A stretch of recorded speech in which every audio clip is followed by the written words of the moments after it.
But let's start the show off with Orion Kerkering. We talked to John Foley Friday about him, and the reason he has been, I think, written up so much this week is he was in town last week with Rob Thomson doing the community service week and being accessible to the reporters. So over the weekend, not only did Matt Gelb, but also Todd Zalecki had pieces on Orion because he's here. And there's a lot of pressure on this kid this year.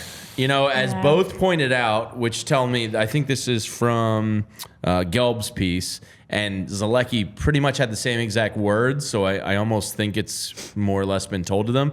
There's 5 locks in the bullpen. That's Jose Alvarado, Sir Anthony Dominguez, Jeff Hoffman, Greg Soto, and Matt Strahm.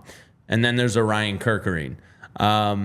If he's legit, then you have a really good 6 arms in the bullpen that you can add to maybe at the deadline or whatever.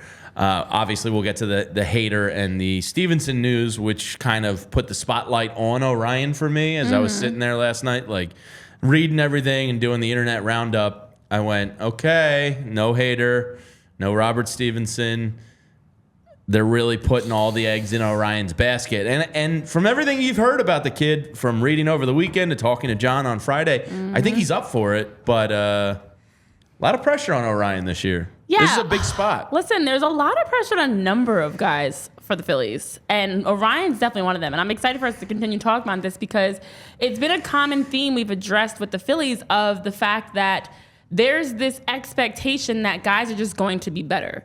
Yoro is going to get better. You're going to get better at bats. You're going to get a full season of Bryce. You're going to get just everything better. And Orion's in that also. And so I know in the chat you guys are talking about Orion and things you want to hear about him. Well, Orion did come out and was speaking about just this past season and how it's helped him learn a lot of things and what he hopes to be better at. So some of the things he was talking about, you know, looking at old mistakes, as he said, even looking at his minor league mistakes, he said he didn't pitch that well or he left the pitch up. I just look at it that way and try not to overthink it. In the moment after the game, you go look and your emotions are still there, but it's always one pitch or a couple of pitches that weren't there. And he's talked a lot about just his confidence needing to be there and how it's been where it needs to be. But he is looking to put more emphasis and work on his sinker. He feels like that'll help him be more effective with his slider moving right to left and his sinker moving left to right. So he's saying that he wants to just work east and west so guys' eyes are looking out and in. So he is looking to make some tweaks in how he's pitching. But I think the biggest thing I like about him that we've consistently heard is that Orion doesn't feel shaken. Shaken, not stirred? Stirred, not shaken, whatever it is. Shaken, not stirred. Yeah, and he seems very a traditional steady. Martini is stirred. Right. But shaking is like kind of bastardizing the Right. martini. So that's why Bond was saying, I believe I have that right, that he prefers the shake. Yes, it's shaken, not stirred. So, but and he that's what prefers he's been- it a little more like watered down because it melts the ice when you shake. Former bartender talk. I know, I'm like, So whoa. it makes it a little more cloudy. I'm learning here, I'm learning. When you stir it, it keeps it clearer and prettier. So Bond's saying been doing that wrong. fuck pomp and circumstance.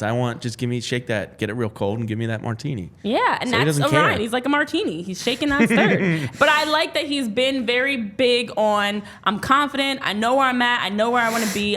He's addressing his mistakes. He took time to get away. I know the piece was also talking about that. He was mentioning how he took time to get away, a couple of days, not long, but enough time to just kind of have a break and then get back into the gym and start working out. And so to have that time to regroup, this is kind of like he got to stick his toes in the water and get a sense of like do a little temp check of what it's like in the majors, and now can go back, evaluate what's in his arsenal and come back next year better. I do feel like there's a lot of pressure, and I'm nervous about that pressure because, as we know, pressure makes diamonds. But sometimes pressure breaks people. And there's a lot of pressure on the youth across the Phillies roster when you look at like Johan Rojas, and Orion Kerkering, whose nickname I still have to come up with. I know we got Captain Kirk and stuff. I feel like he needs something different. Something with galactic stars. Right. Star Orion or something. Like, we'll come up with it. Yeah. Give me some time. But it was interesting that everybody was the pressure, but I'm nervous about the pressure. Yeah, I think he's got the right mindset to handle it from everything you hear from the kid. We'll see. It's a big year on him.